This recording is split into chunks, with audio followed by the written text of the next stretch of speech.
du coup, oui, c'est ça, c'était sur la veille technologique. Donc là, comme ça, je vous en avais déjà parlé vaguement, mais du coup, est-ce que quelqu'un est capable de dire qu'est-ce qu'il pense être la veille technologique?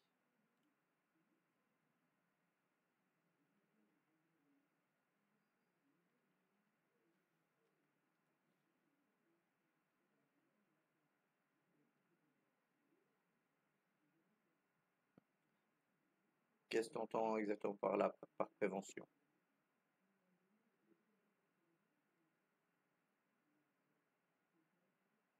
C'est quoi les progrès, je sais pas, un truc comme ça. C'est effectivement ça, c'est pas que des progrès, mais ça en fait partie. Les Effectivement, inventions, de technologie.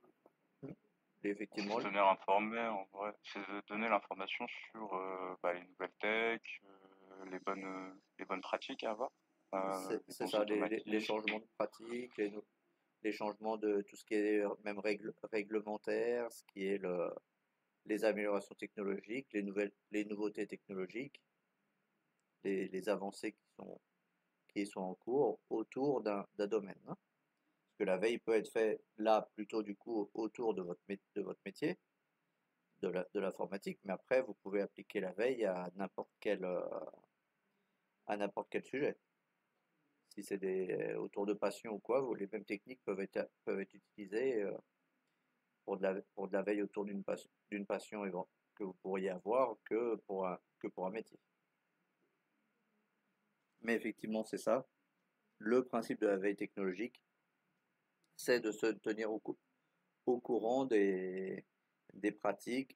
Tu parlais de prévention, effectivement, de prévention des nouveaux risques de sécurité, des failles qui pourraient être détectées dans certains équipements et tout ça. Donc, c'est bien ça le principe.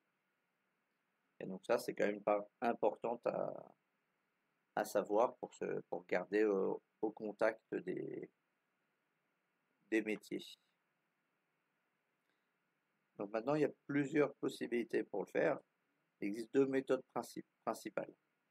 La méthode qui s'appelle pull et méthode qui s'appelle la méthode push. Là, par exemple, si je vous parle de méthode pull, qu'est-ce que ça vous évoquerait?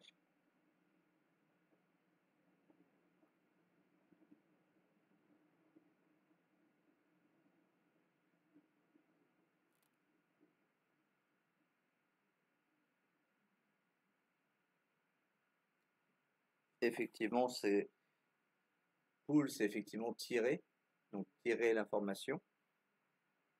Mais du coup, dans notre cadre, ça correspondrait plus à quoi? À Ah, de la recherche. à quelle façon de faire? Ah, Effectivement, c'est ce qu'on appelle du coup la recherche, ou même on peut dire la recherche active. Parce que dans le cadre de la méthode Pool, c'est quand on va dire, pas dire physiquement, mais on va directement sur les sites pour récupérer les informations et ensuite les classer et les stocker pour pouvoir y revenir par la suite. Donc que ça soit après y revenir dans la semaine, dans la journée, ou même y revenir à 6 mois pour éventuellement suivre des améliorations qui auraient pu être arrivées entre les deux, entre le moment où on avait commencé à faire la recherche et ce qu'il peut y avoir comme article 6 mois plus tard, ou même sur le même site, voir comment les choses ont évolué et comment ils ont testé certaines technologies, par exemple. Donc ça, cette méthode-là, effectivement, c'est ce qu'on fait le plus fréquemment. C'est du coup en allant sur les sites et en mettant des marque-pages. Après, du coup, si on fait vraiment une bonne veille et tout et qu'on recherche sur plusieurs sujets, il faut bien aussi penser à bien classer les marque-pages. Du coup, est-ce qu'il y en a déjà d'entre vous qui le pensent à le faire forcément ou pas? à classer leurs favoris dans des dossiers.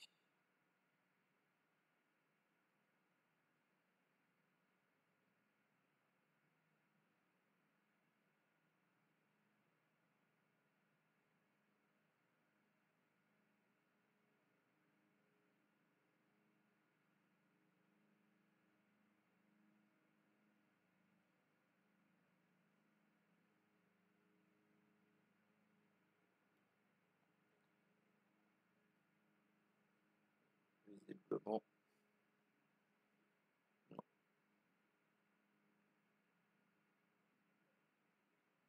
Bon, comme effectivement assez régulièrement, mais si vous voulez faire effectivement une veille vraiment efficace et tout, normalement il faudrait classer du coup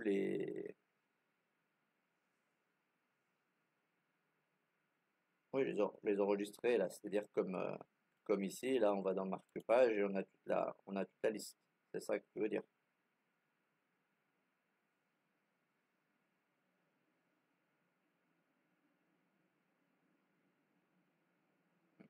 Oui, donc ça c'est la méthode classique que font la plupart effectivement la majorité des gens.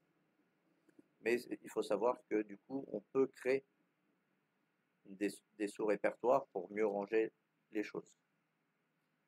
Donc après, bon, ça va dépendre des gens. Après, si vous arrivez à vous s'y retrouver facilement et tout en une seule liste, c'est bien. Mais des fois, ça peut toujours pas être le plus simple. Donc pour montrer brièvement, du coup, j'ai pas mis le. Si je montre les marque-pages, effectivement, c'est plus parlant si je vous partage l'écran. Donc là, effectivement, on a toute une liste, tout est en un bloc. Mais du coup, sur Firefox, mais aussi sur les autres navigateurs, on a en général un onglet pour d'organisation ou pour gestion de marque-page, appelé Bookmark en anglais. Dans des vidéos, des fois, ça peut ne pas être traduit. Par habitude, on peut dire bookmark à la place de marque-page. Donc là, par exemple, si on va dans Organiser,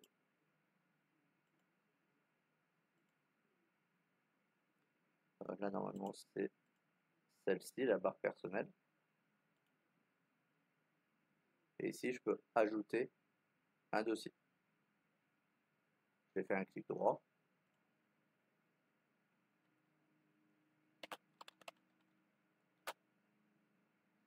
Par exemple, je vais mettre YouTube. Et là, tous ceux qui sont de YouTube,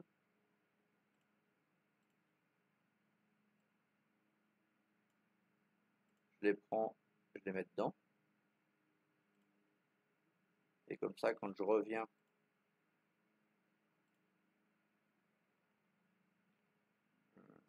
sur la page,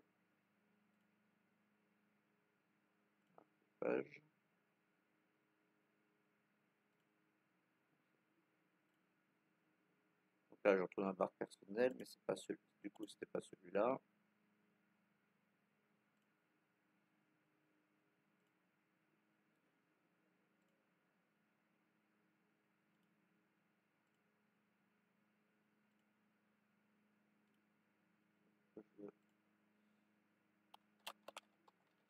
Deux.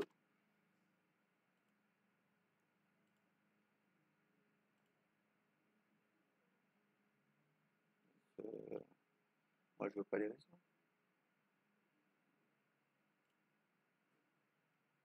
Pourquoi je m'en fiche plus mon. Là, il a bien mis dans la. Donc là, il a bien mis dans la personnelle, mais pourquoi il apparaît plus? Normalement, il aurait dû apparaître ici.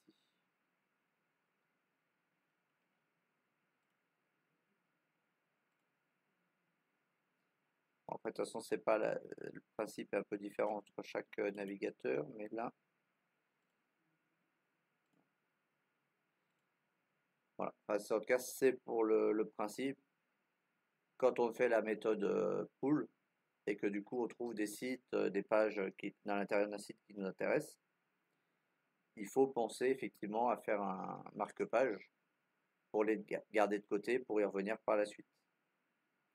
Soit pour reprendre une vidéo, soit pour consulter l'élément un peu plus tard parce qu'on n'a pas forcément le temps au moment où on a trouvé l'article. On a trouvé un article qui est bien mais qui est un peu long. Et que du coup à l'instant T on n'a pas le temps d'y revenir dessus. Et ben on le stocke et on essaye de le stocker de façon propre, autant que possible. Après, la façon d'organiser à l'intérieur des marque-pages, ça va varier en fonction de chaque navigateur. Donc là, la preuve, c'est que même avec Firefox, ça n'est pas forcément super clair. Et après, en fonction du navigateur aussi, vous pouvez avoir des fonctions de synchronisation où du coup vos marque-pages vont se synchroniser entre les différents appareils que vous utilisez, si vous avez créé un compte. Avec Chrome, par exemple, si vous synchronisez vos marque-pages à chaque fois que du coup vous allez vous connecter avec votre compte Google sur lequel vous avez les marque-pages de synchroniser, dans ces cas-là, vous allez retrouver vos marque-pages sur tous les appareils que vous utilisez, y compris que ce soit si c'est un téléphone ou une tablette. Pas forcément que l'ordinateur. Et du coup, si vous utilisez plusieurs ordinateurs parce que vous déplacez, vous avez un ordinateur pour le travail, un ordinateur perso, et qu'après vous avez du coup la tablette, le téléphone. Donc ça oblige à recréer encore des fois un compte, mais ça permet de synchroniser. Ça peut permettre de synchroniser. Et par exemple, là de toute façon, si c'est avec Chrome que vous utilisez, le compte Google, de toute façon, vous l'avez déjà puisque vous utilisez le Drive. Donc là, il n'y a même pas besoin de recréer un compte spécifique. Il suffit de se reconnecter avec son identifiant et son mot de passe pour pouvoir le retrouver un peu partout cette méthode-là. Donc là, effectivement, c'était la méthode pool qui est effectivement la plus utilisée en général par les gens. Et en fait, l'autre méthode est aussi en partie utilisée, mais on va juste rajouter un petit truc qui est moins souvent vu. Donc c'est l'autre méthode, c'est la méthode push. Donc qu'est-ce que vous entendriez par la méthode push?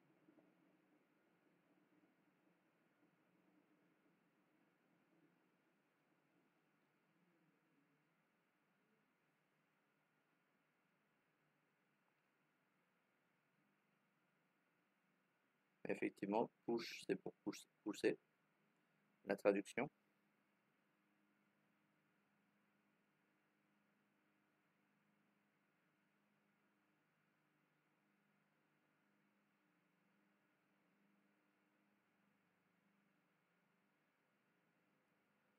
Donc en fait, la méthode push, en fait, c'est quand c'est les sites qui vous envoient les informations.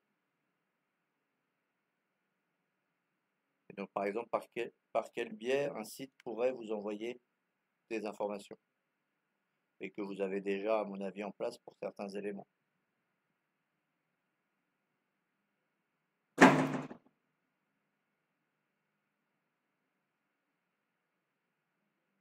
Effectivement. Les newsletters, du coup, vous vous êtes inscrit à un site et régulièrement, il vous envoie des nouvelles informations. Ce site-là, et donc si c'est des informations autour de votre domaine de recherche, du coup, vous allez avoir les informations directement dans votre boîte mail. Vous n'êtes pas obligé de retourner sur le site à chaque fois. Voilà. Daniel, il y a ton micro. Daniel.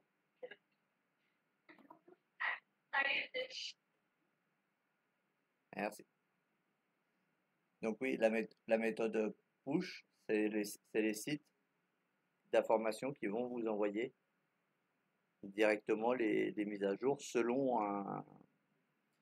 un timing que vous aurez décidé ou qui aura été décidé par le site si c'est eux si c'est eux qui le gèrent directement. Des fois, il y a des sites qui vous demandent tous les combien de temps vous voulez avoir un mail. Vous avez sûrement dû voir ça. Des fois, si justement c'est un site d'information qui a pas mal d'éléments, vous pouvez avoir en sorte qu'il envoie un mail à chaque fois qu'il y a un nouvel élément. Vous pouvez demander à ce que ça soit des fois 2 fois par jour, ou le plus courant c'est 1 fois par jour. Et il vous envoie ce qui est les nouveautés pour lesquelles vous êtes inscrit sur les dernières 24 heures.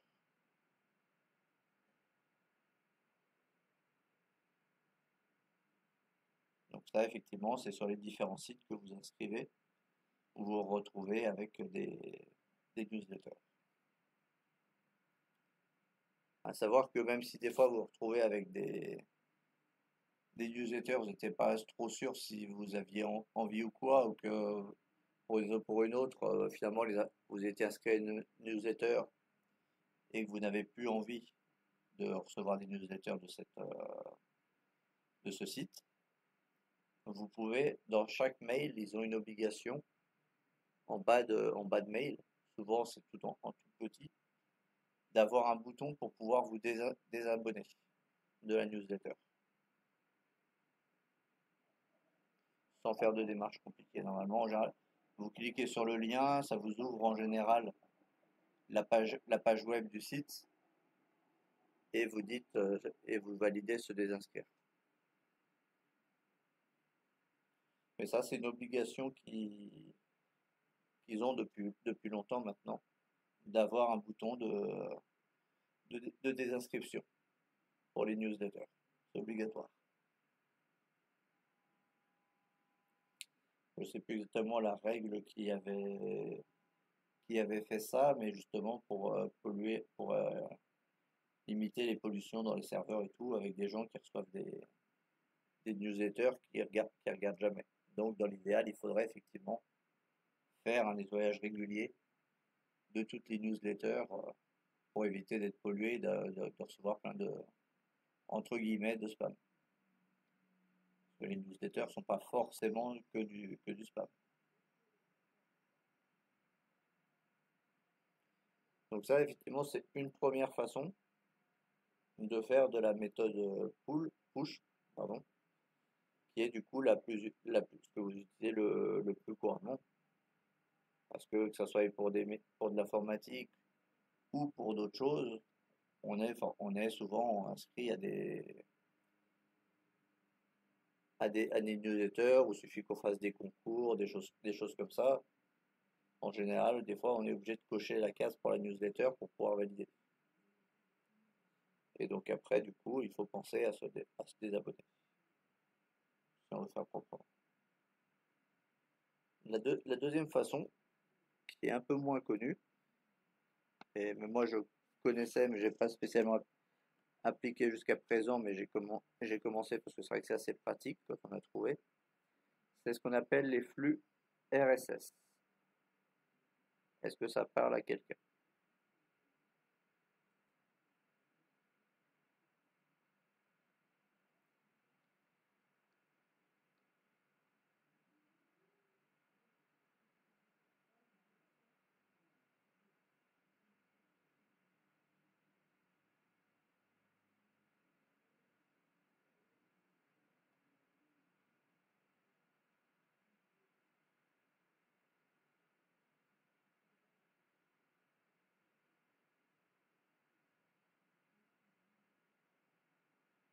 Et ce logo-là, que vous avez déjà vu,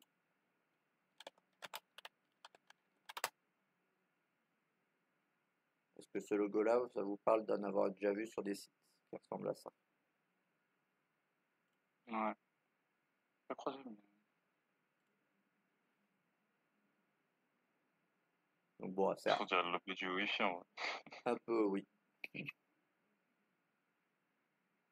Que c'est pour faire transmettre l'information du coup.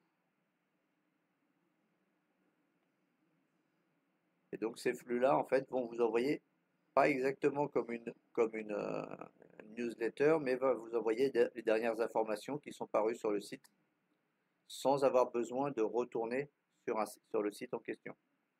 Après, il y aura le lien pour lire l'article complet des différents sites en fonction de ce que vous avez choisi.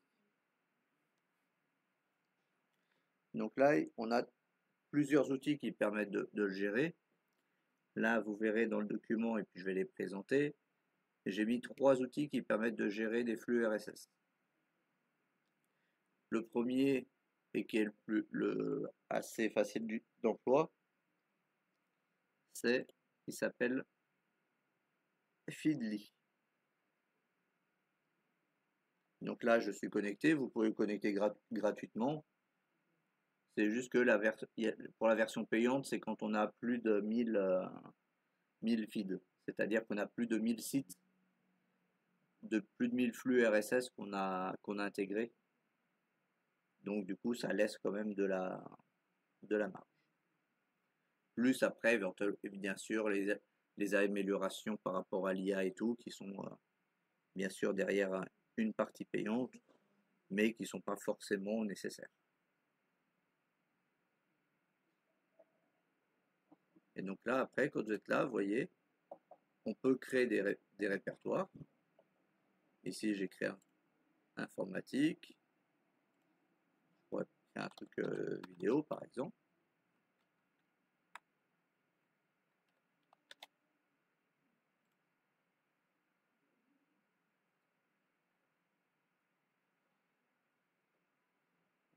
Secondes.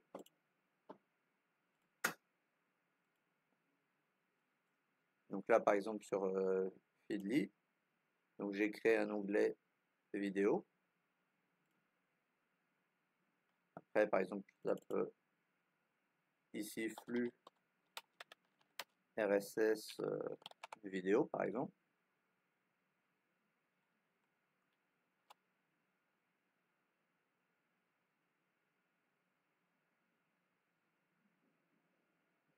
Donc, là, par exemple, il y a des flux RSS sur YouTube directement.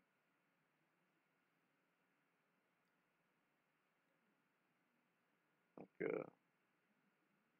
bon, là, c'est pas forcément le plus direct, lui.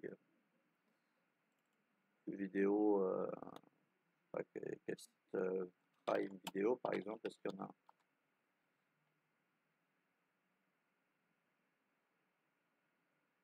Bon, j'ai peut-être pas pris avec la vidéo, j'ai peut-être pas pris.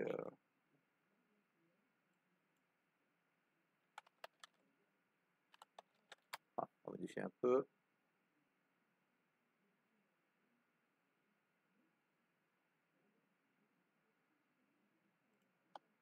Voilà, par exemple, config PC.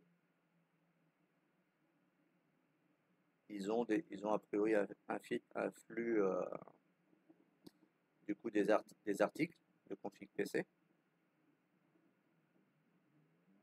Donc là, on fait un copier, on copie le lien.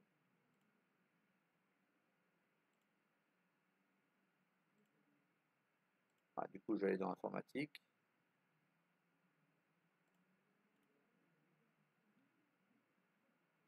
Je fais manage feed.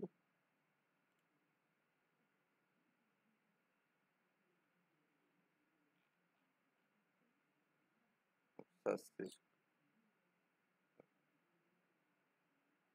oui, je retrouve.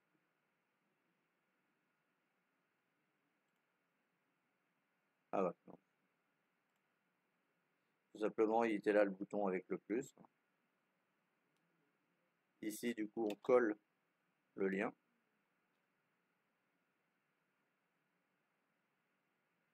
Et on fait follow. Donc, je veux l'ajouter à informatique.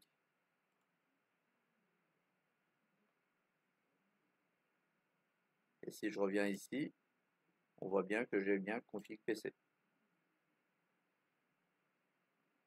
Et ici, là, par exemple, il dit que en général, il y a à peu près un article par mois. Bon, on va voir. Donc là, je vais demander. Là, par défaut, ça affiche que les articles qui ont moins de 30 jours.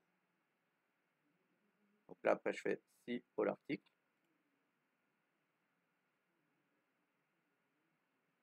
Et là, bon, on voit qu'a priori, ça a plus l'air de tourner parce que le dernier flux, il est de juillet 2023, donc presque un an. Mais vous voyez qu'à côté, le site va vous proposer d'autres sources qui peuvent vous intéresser.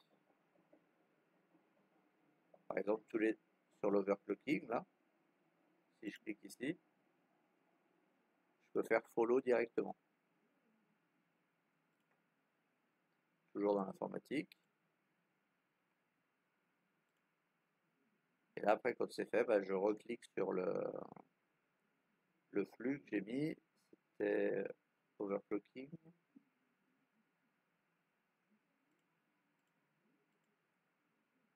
Voilà, il est là. Et ici, on voit du coup les derniers articles là qui ont été envoyés par le site.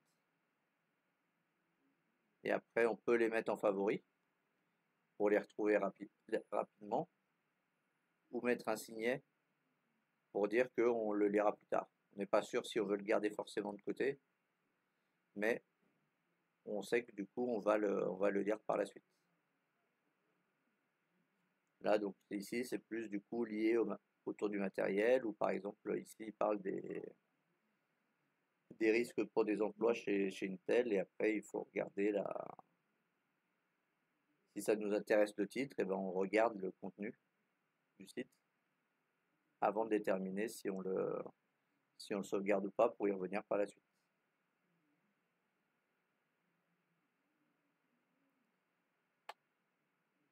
Donc là, bon, a priori, il n'y a que ça. Donc si on fait mark all read, bah du coup, il passe au suivant. Et après, à chaque fois, il va vous proposer des nouveaux filtres, des nouveaux flux qui peuvent vous intéresser. Par exemple, là, si on clique sur tuto informatique, là, donc, il y avait un article sur contrôler comment utiliser le smartphone Android pour directement depuis l'explorateur de fichiers,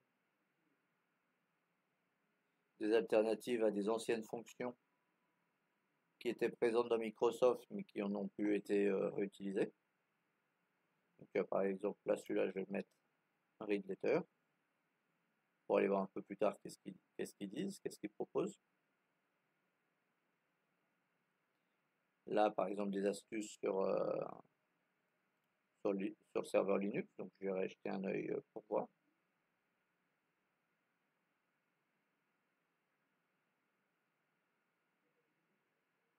Ici, visiblement, il y a eu des modifications avec Windows 11 par rapport au kill, c'est-à-dire à la fin, pour fermer une tâche qui ne répond pas. A priori, il y a eu des modifications dessus. Voilà, c'est le genre de choses. Des fois, on pense pas et que ça peut être intéressant quand on le voit passer. De le mettre de côté ou par rapport à une spécialité et tout qu'on voudrait développer par la suite. Donc là, bien sûr, ils ont mis un article sur comment réparer la panne CrossStrike. Des fois que vous avez eu pour une raison ou pour une autre un appareil qui aurait été touché. Mais même c'est à la destination d'un peu tout le monde, mais aussi des professionnels de l'IT pour justement résoudre des problèmes rapidement. Et ainsi de suite. Et donc l'avantage... Oui, vas-y. Non, c'est CrowdStrike. Désinstaller la mise à jour. Ouais, dans le particulier, il y avait peu de risque que ça touche quelqu'un, a priori. Mais... Ouais, mais il fallait avoir l'antivirus CrowdStrike. Et apparemment, il y a eu un conflit avec la mise à jour Windows. Ouais, c'est ça qui a posé le problème. Donc c'est pour ça l'intérêt de toujours, quand on fait avant de faire les mises à jour, toujours de bien tester sur une machine de test qui posséderait plusieurs cas par rapport aux différents utilisateurs de dans les cas des utilisateurs de votre société. Si c'est plus la finance, ils auront certains logiciels de finance spécifiques, donc il faut bien vérifier que après les mises à jour, ces logiciels fonctionnent bien. D'autres, ça sera plus du graphisme, donc il faut vérifier que Photoshop ou des équivalents marchent bien après la mise à jour, et ainsi de suite. Et donc là, du coup, bah, ils ont voulu faire une mise à jour. Donc après, peut-être qu'ils l'ont testé quand même, mais qu'après, derrière, quand c'est déployé à la grande échelle, ça a planté, ça peut arriver aussi. Mais sinon, c'est que ça n'a peut-être pas été testé suffisamment. Je ne sais pas, nous, on n'a pas d'infos là-dessus. Hmm. Donc, bon, ils ont dit que c'était pas à cause d'une attaque qu'ils avaient fait la mise à jour, mais bon, c'est pas trop non plus. Ils disaient pour régler un Ça a problème bugué technique, Microsoft, c'est les deux. donc, mais toujours est-il que des mises à jour peuvent poser du coup des bugs et qui peuvent avoir du coup en fonction de l'entreprise et tout, avoir des conséquences très graves. Comme là c'est passé, ça a été une des plus grosses pannes informatiques jamais enregistrées jusqu'à présent.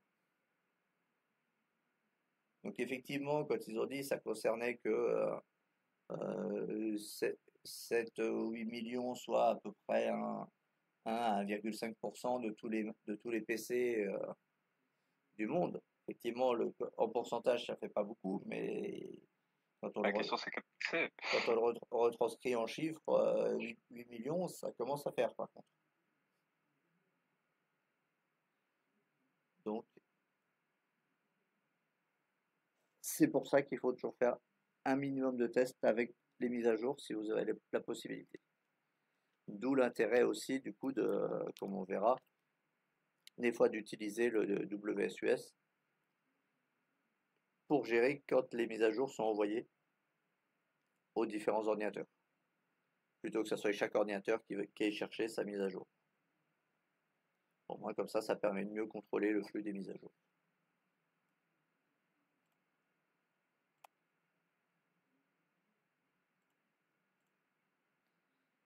Donc ça, cet outil-là, il a l'avantage, du coup, comme il est basé sur le web, de pouvoir être connecté et de pouvoir vous connecter à cet outil-là de n'importe où. Du moment que vous avez du moment que vous avez Internet et que vous êtes connecté, vous pouvez retrouver l'information. Là, par exemple, j'ai mis RDTIT qui parle un peu des hommes assistants, qui parle de tuto pour du reverse proxy. On la joindre à un domaine Active Directory à Windows 11. Là, par exemple, on peut cliquer sur l'article pour voir si ils ont fait des modifications ou pas sur la méthode de jonction.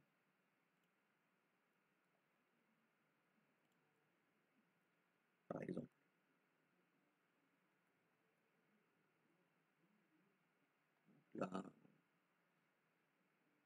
Là bon, ils vont du coup le faire en PowerShell. Donc visiblement, il n'y a pas l'air d'avoir eu comme ça de changement particulier. Donc là, ils mettent la commande pour si en plus on veut mettre un chemin d'OU directement pour le PC et non pas le faire passer par computer avant d'aller ailleurs.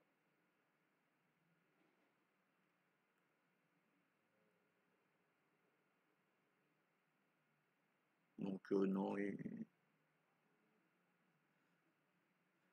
non, bah ils ont pas, il y a peu de changements avec Windows 11. On est toujours sur la même, la même interface au même endroit de redémarrer. Bon. Mais bon, il y aurait pu avoir des petits changements. Mais là, pour le coup, c'est pas le cas. Voilà, il y a des tests sur des prises connectées. Là, par exemple, Ubuntu pour tester un disque dur, la vitesse. Voilà. Donc après, bah, tout ne sert pas forcément. Tout ne sert pas forcément. Mais voilà, au moins, comme ça, vous n'êtes pas obligé de retourner. Là, sur les. Du coup, j'en ai 1, 2, 3, 4, 5, 6, 7, 8, 9, 10. Là, j'ai 10 sites. Bah, si je faisais du coup tout à la méthode pool, bah, je serais obligé d'aller sur les 10 sites, de voir leur page d'accueil et tout, de défiler sur chacune des pages d'accueil pour voir s'il y a des choses qui m'intéressent. Alors que là, tout est relié en un seul point et vous pouvez du coup rapidement faire le tour des différents sites et des nouveaux articles sur ces sites-là. Après, tous les sites n'ont pas forcément de flux RSS, mais en fait, quand on cherche un petit peu, il y en a quand même pas mal qui en ont.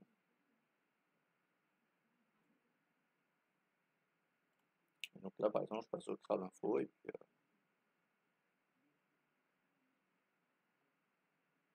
là, par exemple, il y a un article en veille, c'est qu'est-ce qu'apporte le Wi-Fi 7. Du coup, ça peut-être pas nous dire est-ce que vraiment ça a un intérêt, est-ce que ça va vraiment changer des choses ou pas pour l'utilisation des ordinateurs, ainsi de suite. Là, du coup, apparemment, il y a des astuces avec pour 365 online pour utiliser gratuitement par rapport au déploiement, pourquoi une dernière mise à jour de Windows a été retardée. Donc peut-être que là justement c'est peut-être retardé parce qu'ils ont vu qu'ils ont eu des problèmes de déploiement à plus grande échelle lors de tests. C'est ce qui s'était passé lors de il me semble que c'était la dernière grosse mise à jour, ou une mise à jour plus mineure, mais pas totalement mineure non plus, et qui avait craché des PC quand elle s'était mise en route. Et du coup, Microsoft a été obligé de couper la diffusion de cette mise à jour, le temps de régler les problèmes et de découvrir pourquoi, une fois déployé à une plus grande échelle, la mise à jour plantait. Et donc là, ça peut être ça, justement pour éviter un nouveau scandale. Ils préfèrent retarder pour mieux délivrer un produit qui fonctionne bien. Après, il peut y avoir des trucs plus étonnants, par exemple, comment se connecter en FTP à une Xbox de première génération.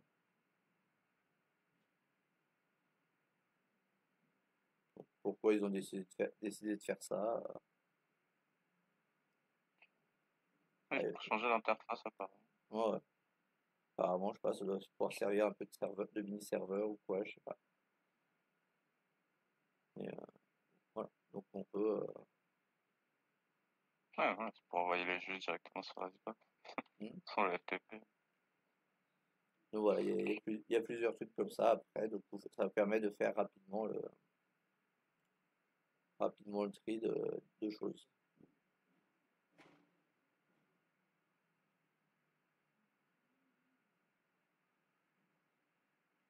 Donc oui, je me suis trompé hier dans ce que j'ai dit. C'est pas Qualcomm qui a racheté VMware, c'est Broadcom. Et pareil, normalement, c'est un fournisseur de puces électroniques aussi, Broadcom.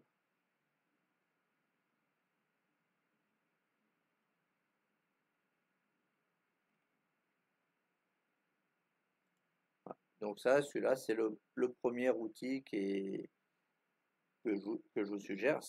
Attention, là, je vous donne des suggestions d'outils, hein. C'est pas forcément les seuls outils de flux RSS, oui, RSS qui existent. Il y en a d'autres logiciels qui permettent de le faire et tout, mais celui-là est assez simple d'utilisation. Et après, il est en anglais, donc je sais que des fois, ça peut en rebuter certains. Donc après, il existe sûrement une alternative en français. mais comme vous voyez, il est quand même assez simple d'utilisation.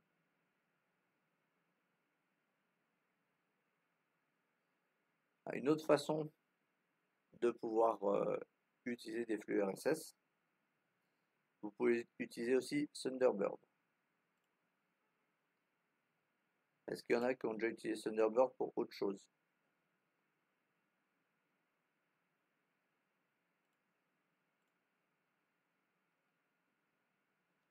Pas forcément pour les flux RSS, mais pour autre chose. Ou qui aurait entendu au moins à quoi sert à la base Thunderbird. Effectivement, Ilian, c'est bien pour les mails. Donc à la base, c'est un lecteur de mails de bureau, ce qui vous évite d'aller sur les sites différents, sites internet. Si vous gérez 5 boîtes mail sur 5 sites différents, ou même chez le même fournisseur, mais que du coup vous êtes obligé de vous connecter 5 fois à la page pour avoir vos informations, au moins là du coup vous pouvez télécharger tous vos comptes mail sur le même endroit. Et si vous utilisez, comme on y reviendra dessus quand on sera sur les mails, si vous utilisez ce qu'on appelle le protocole IMAP, ça veut dire que quand vous effacerez un mail de Thunderbird, le mail sera effacé également sur le serveur. C'est-à-dire votre boîte Orange, et si vous vous connectez sur votre webmail et qu'en même temps vous connectez sur le Thunderbird, si vous supprimez un mail à partir de Thunderbird, ça sera également supprimé au niveau des mails d'Orange.fr. Et Thunderbird, en fait, n'est pas que sur Linux. Il a toujours, depuis longtemps, fonctionné aussi sur Windows, puisqu'il est développé par les mêmes que Firefox, par Mozilla. Donc je ne dis pas qu'il ait forcément toujours fonctionné à la fois sous Linux et sous Windows, mais ça fait longtemps qu'il fonctionne sur les deux.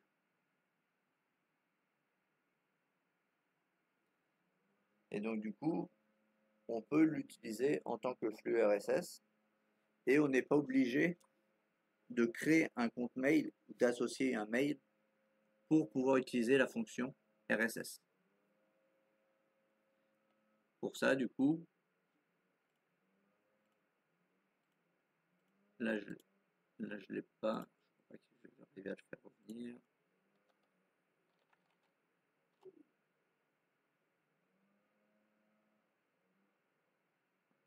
C'est juste qu'au début, ici, vous aurez un onglet, la première fois que vous allez démarrer, où il va vous demander une boîte mail et tout pour la configurer. Donc en fait, simplement, il suffit de fermer l'onglet qui sera ouvert, d'aller ici sur un nouveau compte et de choisir flux. Et donc là, j'avais fait un premier flux, mais on peut en faire plusieurs en fonction si c'est un flux pour le travail, un flux pour vous, un flux plus ou moins partagé avec des personnes ou un peu varié. Et après, pour s'abonner à un flux, c'est pareil. On fait éventuellement des répertoires, comme j'ai fait là. Et là, par exemple, dans sécurité informatique, j'ai rien.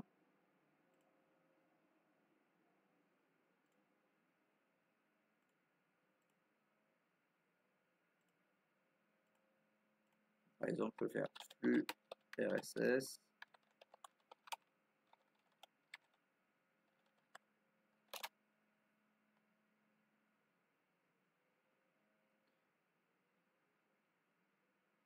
Là, par exemple, là, c'est carrément un atlas de flux directement. Ici, par exemple, je peux faire pour le CERT.fr. C'est-à-dire c'est l'organisme de sécurité des systèmes d'information. Et là, par exemple, qui disait qu'il y il y avait certaines versions de SSH dans des positions particulières qui pouvaient avoir des vulnérabilités. Donc l'alerte est toujours en cours, mais après, si on regarde dans le détail, en fait, on voit quand on lit le détail que ça concerne surtout les Linux 32 bits avec une certaine configuration, mais il est précisé que l'exploitation de cette faille nécessite entre 4 et 8 heures de connexion continue. Donc, il faut déjà avoir reçu beaucoup de flux pour potentiellement avoir des risques de vulnérabilité. Donc, c'est pas forcément la plus critique. Mais après, ils expliquent quand même des éléments, comment faire attention et tout.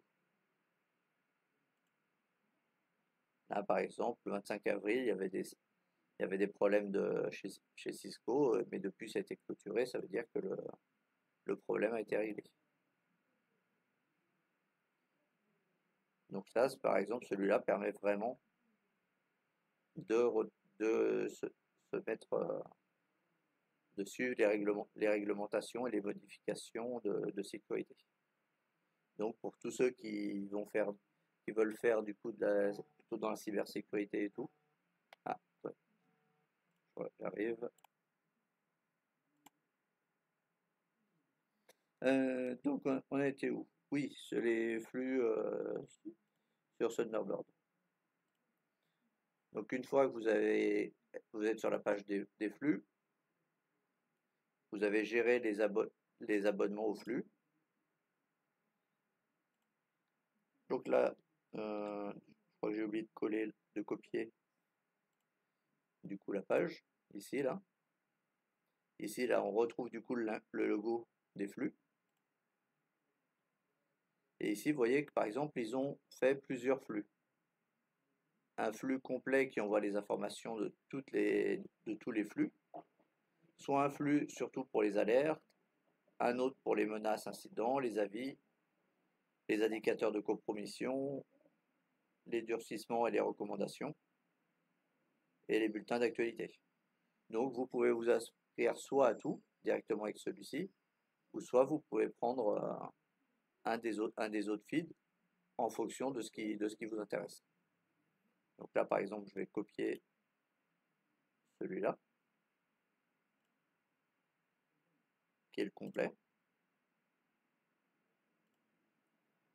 Ici, je vais le coller.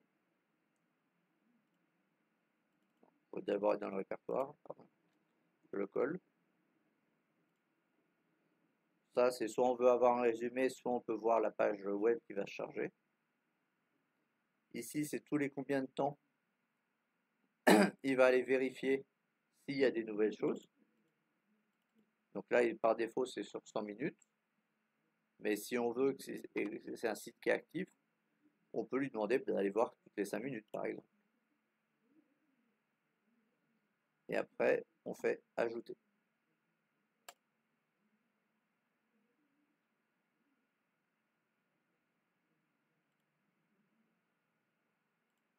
Et quand on revient au niveau de la sécurité, ici, on voit du coup toutes les informations. Donc là, il y a le résumé.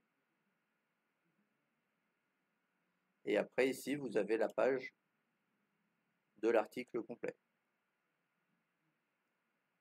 avec les sources qui ont amené ce bulletin de sécurité, les systèmes qui ont été affectés, les différents risques,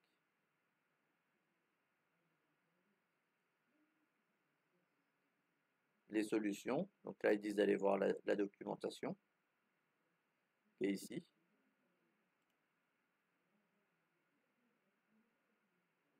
Et après, ça affiche du coup censé afficher du moins le détail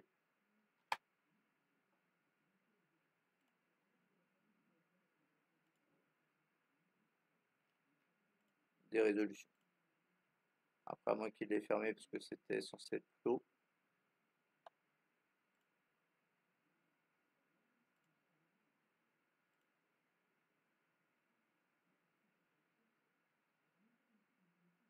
Et donc là, après, il y a des informations plus techniques sur les risques, par quel biais ça se propage,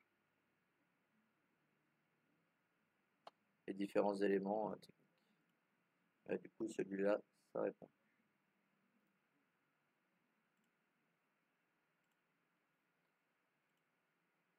Après, par exemple, là, il y a eu des choses dans les serveurs Apache.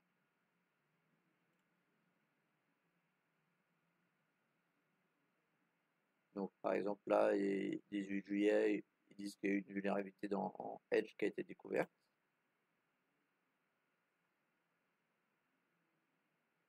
Et donc là, on peut aller voir quelles étaient les causes, est-ce qu'il y a une solution qui a été faite, est-ce que ça a déjà été patché.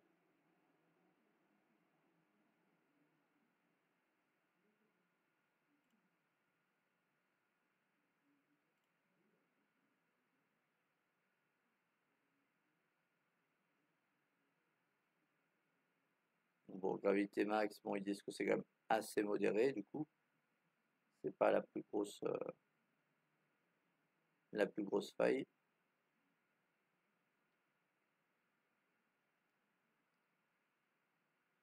Et voilà, ils expliquent un peu après les détails, si c'est risqué.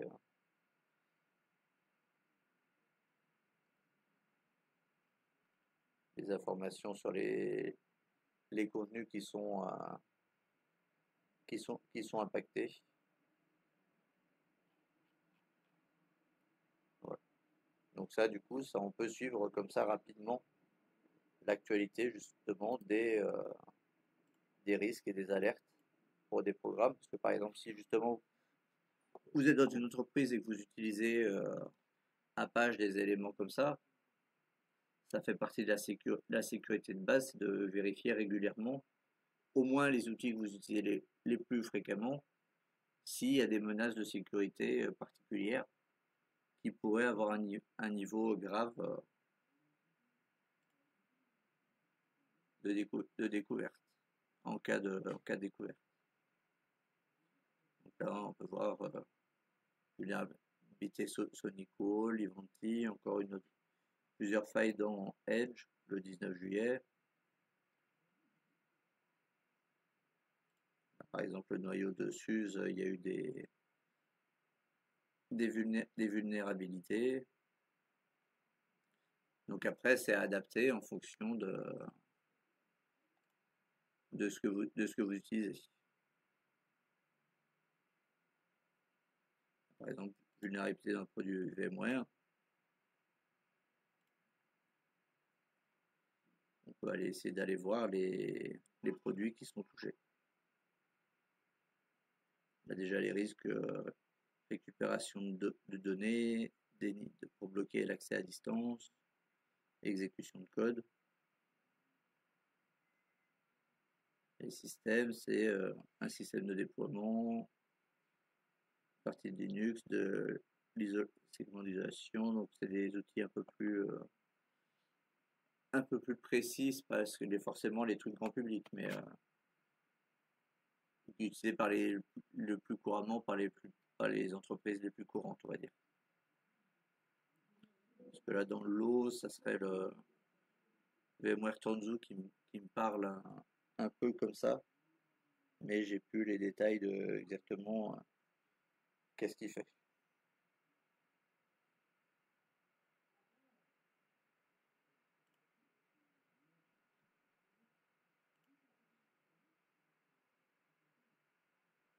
Là, Nagios, c'est un point qu'on va faire un peu plus loin.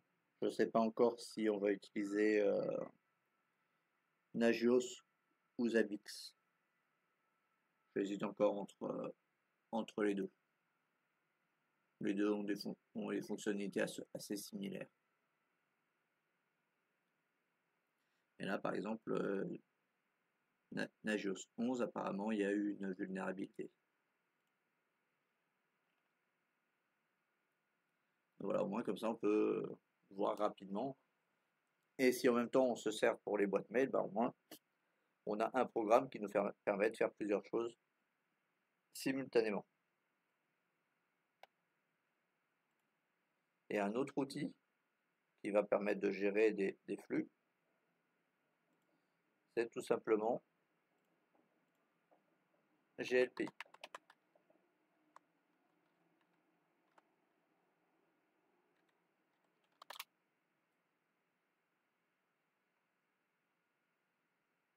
GLPI dans les outils.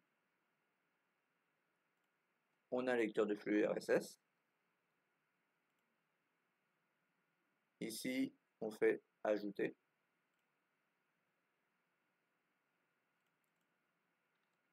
On met l'URL, je vais remettre la même. On dit qu'il est actif. Taux de rafraîchissement, c'est tous les combien de temps il va mettre à jour. Par exemple, si je mets 0,15, il va mettre à jour toutes les 15 minutes. Et après, on peut déterminer combien d'éléments on affiche par flux. Donc là, le maximum, c'est 100. Et on fait ajouter.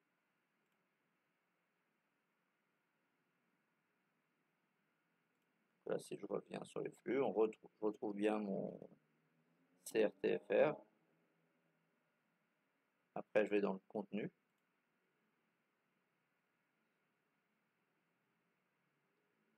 Et là, du coup, on retrouve bien le contenu de notre flux, comme on avait. Par contre, lui, il est plus vraiment en ligne.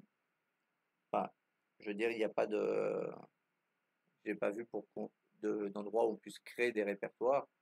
Par contre, ça permet aussi de partager en groupe. Parce que si on va là, on a les cibles. Et on peut déterminer que, par exemple, si c'est un groupe, là, bien sûr, je n'ai pas. Mais par exemple, si je crée un groupe info,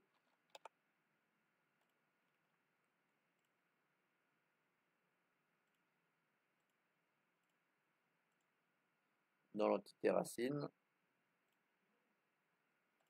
du coup, les flux RSS que je vais mettre en place seront visibles par toutes les personnes du groupe. Ce qui peut être intéressant, justement, s'il y a des vulnérabilités et tout, au moins avec le GLPI, tout le monde se connecte dessus et peut aller voir rapidement les informations. Il n'y a pas besoin que chaque personne crée et règle ses outils de veille et de surveillance de cette façon-là. Au moins, c'est centralisé et plusieurs personnes simultanément peuvent voir le contenu de ces alertes.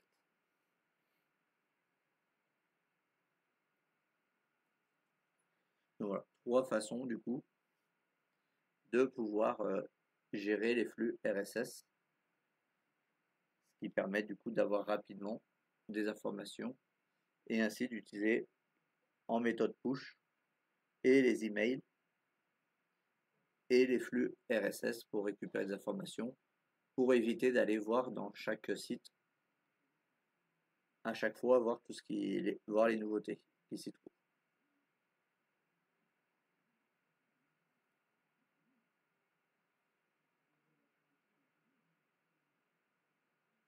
Donc voilà. Est-ce que comme ça il y aurait des questions?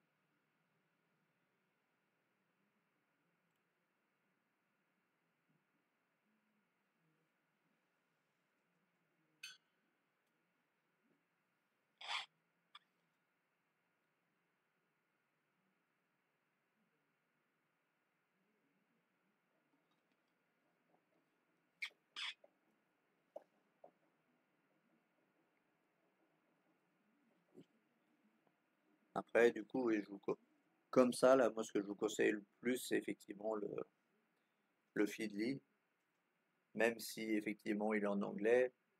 Bon, une fois qu'on a compris comment ça marche, c'est assez simple à utiliser pour les fonctions standards, qui sont les fonctions qui sont fournies avec la version gratuite.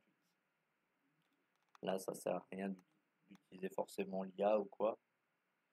Mais après, si vous retrouvez des utilités, bah, à ce moment-là, vous pouvez, c'est à vous de déterminer si vous décidez de payer certains éléments. Mais déjà, avec la version gratuite, on a pas mal de choses. Voilà. Donc là, sur le Drive, j'ai déjà mis un document sur la veille technologique. Et j'aimerais bien que vous ayez y jeté un œil parce que j'ai mis, par exemple, des exemples de choses qui peuvent être intéressantes à suivre. Taille, oui. Doc et tuto. Veille technologique.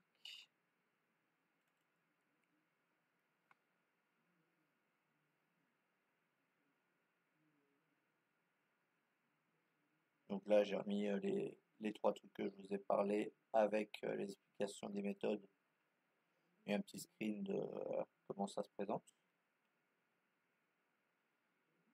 J'ai mis aussi une petite vidéo qui confirme et qui parle un peu d'autres techniques aussi de recherche de veille technologique. Ça, après, il y en a beaucoup, hein, des vidéos sur la veille technologique. Si vous voulez en voir d'autres, vous en trouverez d'autres. Mais celle-là, elle avait l'avantage de ne pas être trop longue non plus à regarder. Et après, du coup, ici, j'ai mis une liste rapide, non exhaustive, d'éléments qui pourraient être à surveiller comme technologie ou comme avancée ou comme modification.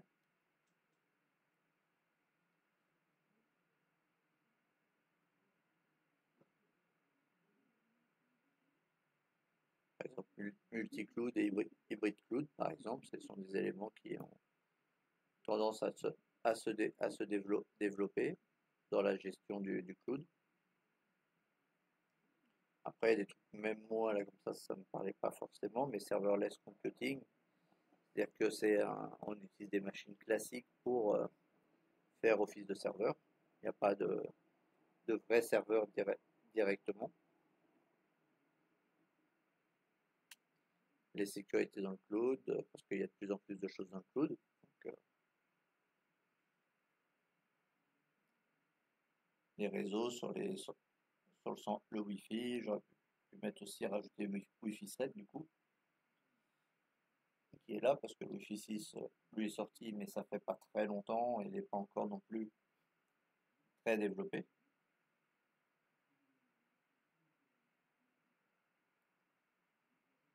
Sur la 5G et la suite, sur la virtualisation. Enfin, par exemple, bon ça de toute façon je l'ai mis, on le fera en pratique. Normalement c'est juste en connaissance théorique, mais en mettant en pratique, ça permet aussi d'utiliser des services assez rapidement et avec une empreinte énergétique assez faible. Donc c'est pour ça que je voulais pas forcément mettre juste la partie théorique. On fera un petit peu de pratique avec.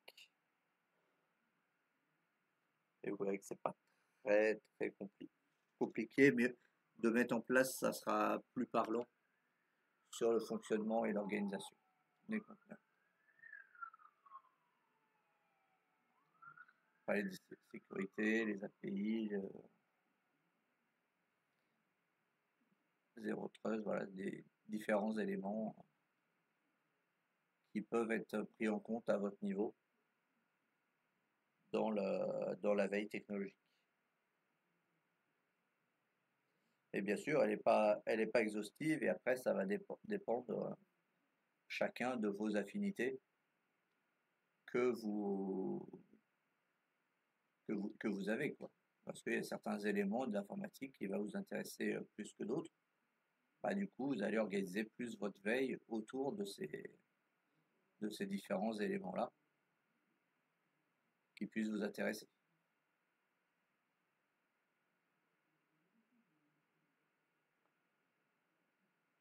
Donc là, au niveau de la veille technologique, au niveau de son approche, son but, et ça, est-ce que ça, vous avez des questions?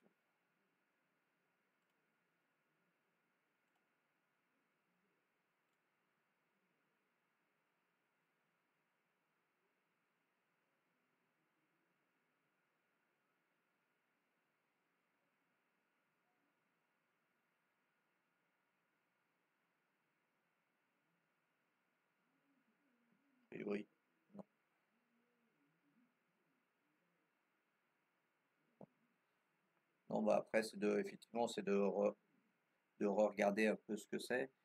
Là, je vais vous demander quand même, même si on n'aura peut-être pas le temps, on va voir, en fonction de comment on avance, c'est que je voudrais que d'ici la pause, là, un quart d'heure, vous réfléchissiez chacun un sujet ou deux, que comme ça qui vous intéresserait à traiter en tant que veille technologique.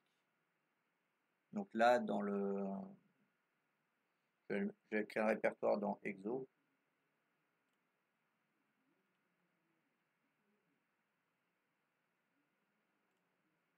Ça ne sera pas directement un Exo, mais on va le garder de côté. Nouveau.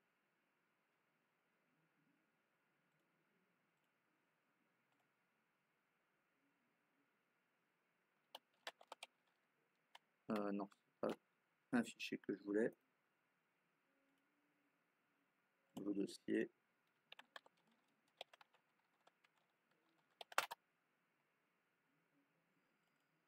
Et là, du coup, dans ce répertoire-là, je voudrais que vous mettiez chacun un fichier avec le type de veille qui vous intéresserait plus. Même si vous mettez qu'un sujet, s'il y a un sujet qui vous, comme ça, là, à boule pour point, ou en réfléchissant, euh, où vous êtes dit, tiens, potentiellement, ça a l'air intéressant. Qu'est-ce que, à quoi ça correspond, alors que c'est un élément qu'on a vu un peu en passant et qu'on n'a pas eu trop forcément le temps d'approfondir dessus. Donc là, je voudrais que ce soit ça que vous fassiez d'ici la pause à 15 heures.